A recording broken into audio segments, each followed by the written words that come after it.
Kita ke info yang pertama, Saudara Menteri Dalam Negeri Tito Karnavian menyerahkan 2 unit kapal layanan kesehatan bergerak bagi warga di 2 kabupaten kepulauan di Sulawesi Utara, masing-masing Pemkab Talaut dan Pemkab Sangihe.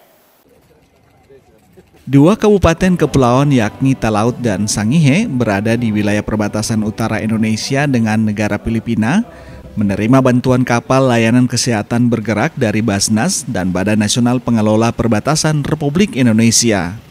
Mendagri Tito Karnavian didampingi Gubernur Sulawesi Utara Julius Silvanus menyerahkan secara simbolis bantuan kapal ini yang diterima langsung Bupati Talaut Weli Tita dan Bupati Sangihe Mikael Tungari. Ada peralatan-peralatan emergensi yang ada di situ, bahkan bisa untuk membantu operasi, kemudian ibu-ibu yang melahirkan, ya, kan perlu waktu. Ini bisa dilaksanakan di situ.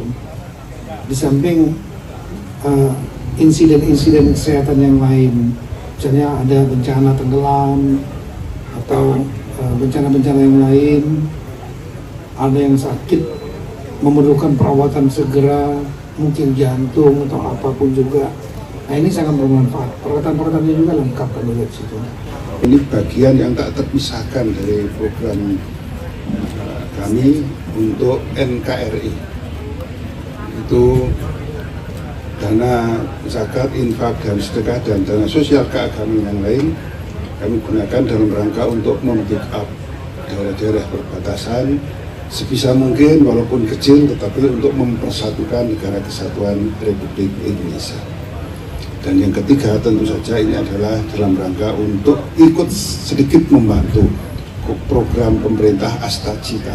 Bupati Kepulauan Sangihe Mikael Tungari mengaku sangat bersyukur dengan kehadiran fasilitas kapal layanan kesehatan bergerak, di mana kapal ini akan membawa harapan besar bagi warga kepulauan dan pesisir yang karena letak geografisnya seringkali terbatas mendapatkan layanan kesehatan yang cepat. Kita prioritaskan ini layanan SOS dan kemudian layanan kepulauan di Kecamatan Marore dan Tatoare. Karena 2 kecamatan ini adalah kecamatan yang terjauh dari kita di pusat kota, yang membutuhkan waktu hampir 1 hari kalau dengan kapal perintis.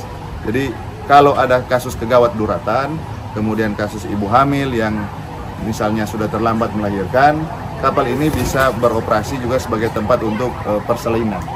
Sehingga kematian angka ibu hamil, kemudian bayi, kegawat daruratan, bahkan bencana bisa kita minimalisir ke depan. Selain menerima bantuan kapal, Pemkab Talaut dan Sangihe juga menerima bantuan biaya operasional bahan bakar kapal senilai 1 miliar rupiah. Yani Mika Singal, Kompas TV Manado, Sulawesi Utara.